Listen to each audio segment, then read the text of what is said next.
Alright, this one's a little long, so I hope you have your own copy of the problem, because I'm going to do some scrolling.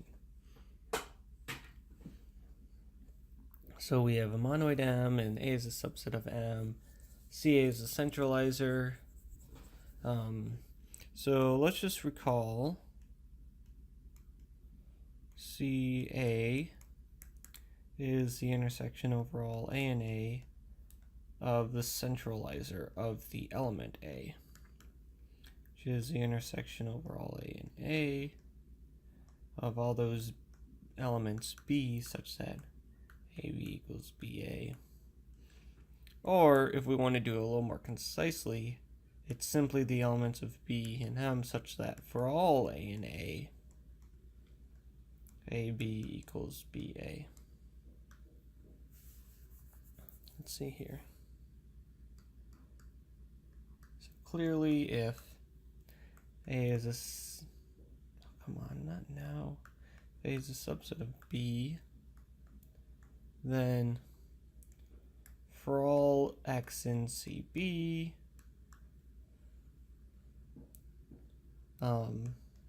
X is in CA.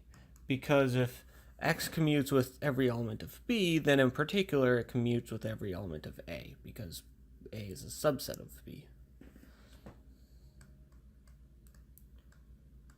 Also, if, let's see here, if A is in A,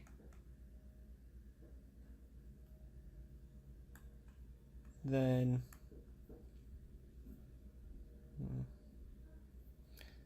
A commutes with every element of CA, because CA consists of those elements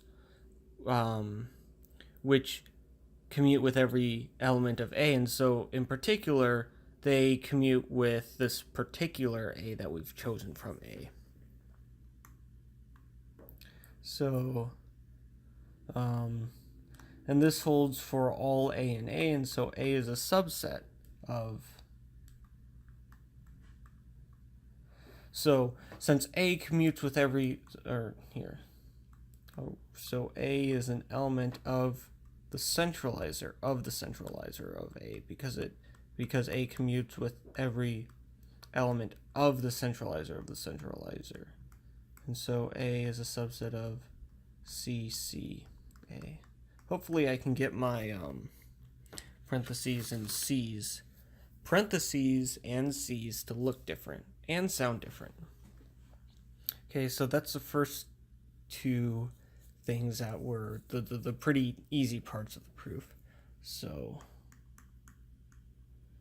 now for something a little less trivial, I now claim I'm just going to call it C cubed of A to mean C of C of C of A equals C of A. Since we know that C of A is contained in M, right? Well, yeah, obviously. Then C of A is contained in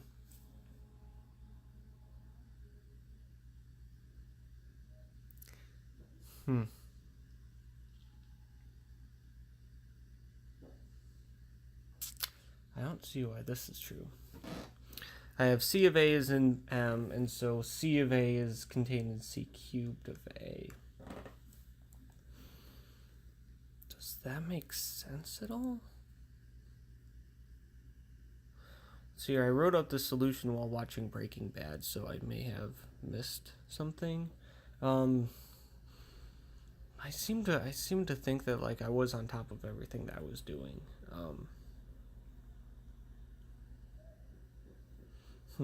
It may have been that I wrote down something a little wrong. Let's see if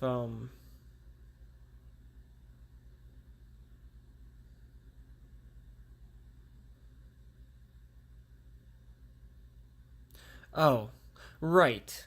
Okay, yeah, this is true because C of A is just some subset of the monoid M, and so we know that C of A contains A, and so we're just using C of A as our A here.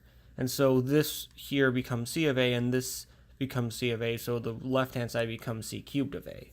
So C of A is a subset of C cubed of A, so that's good. Also, if A is in C squared of A, that we proved. But then using the other thing that we proved, we know that this implies that C, if we flip the inclusion and put a C on each side, so C cubed is a subset of C. So thus, C cubed of A is equal to CA, because we've shown that the inclusion goes both ways. So next I claim, so we want to prove CA equals C of A. And this is the last thing we want, I believe.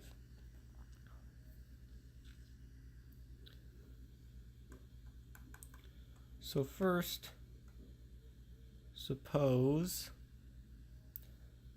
C is in C of A. We want to prove that C is in C of the subgroup generated by A. So this means that for all A and A, CA equals AC. How many more pages do I have? I have like 2 more pages, so I'm going to screw up a little more.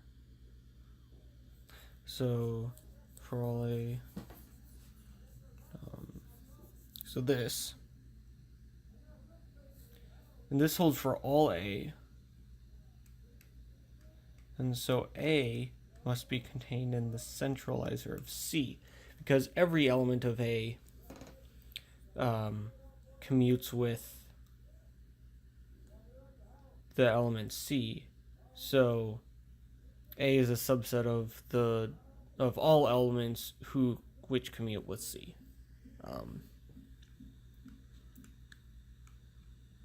So now suppose A is in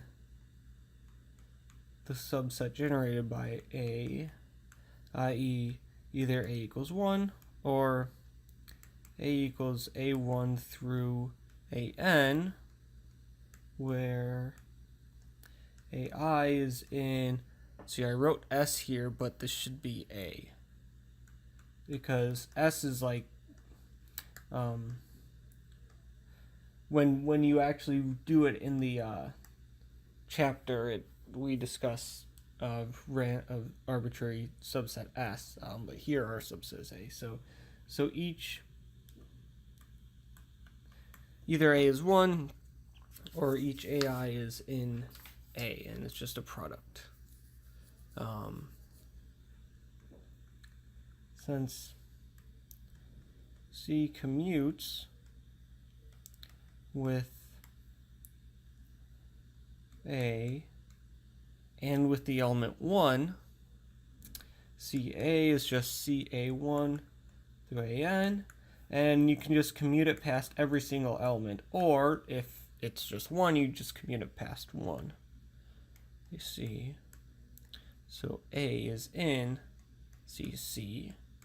This holds for all such A, thus, come on, this is really not boding well. That's freezing because this is a long problem. Oh well. So thus we have this inclusion.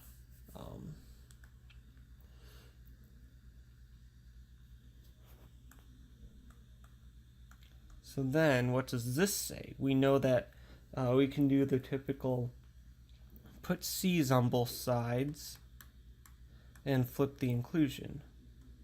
So this is going to become C squared of C, so the centralizer of the centralizer of C, and that certainly will contain the element C. So C is in CA.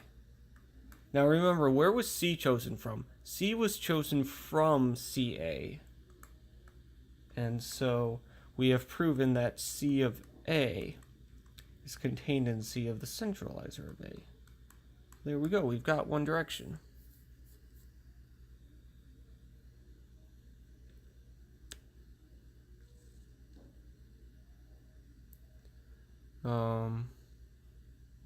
Okay, right. Okay, then A is clearly a subset of A. Let's see here. It looks like I did the hard direction first. So A is a subset of A. C, A is a subset. C of A.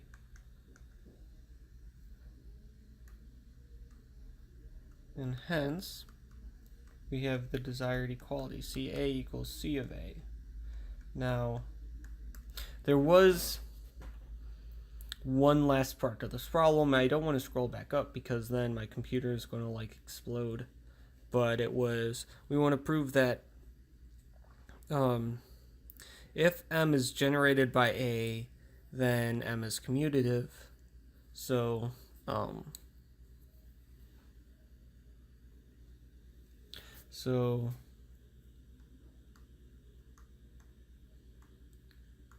now suppose M equals A. This M is generated by A, and for all A, B, and A is commutative.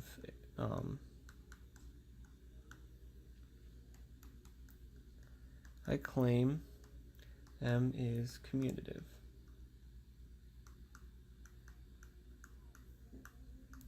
So here we know, what do we know?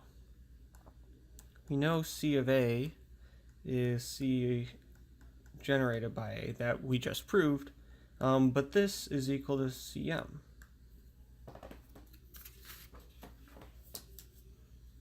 Okay, so we got that.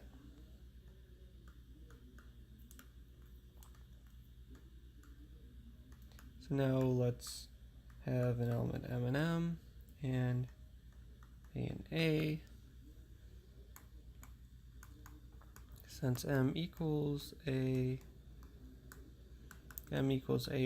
through AN, of course these AIs are in A or M equals 1.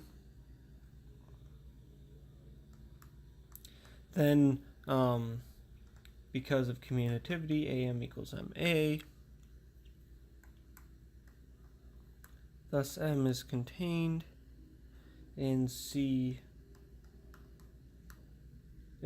So now any element of M is contained in the centralizer of the whatever generated by A. Is this monoid generated by A? Whatever, the thing generated by A. Let's see here. Thus, all of M is contained in C of A, which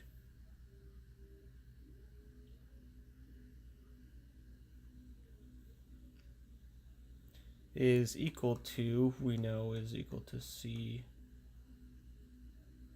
of M, because we proved that here.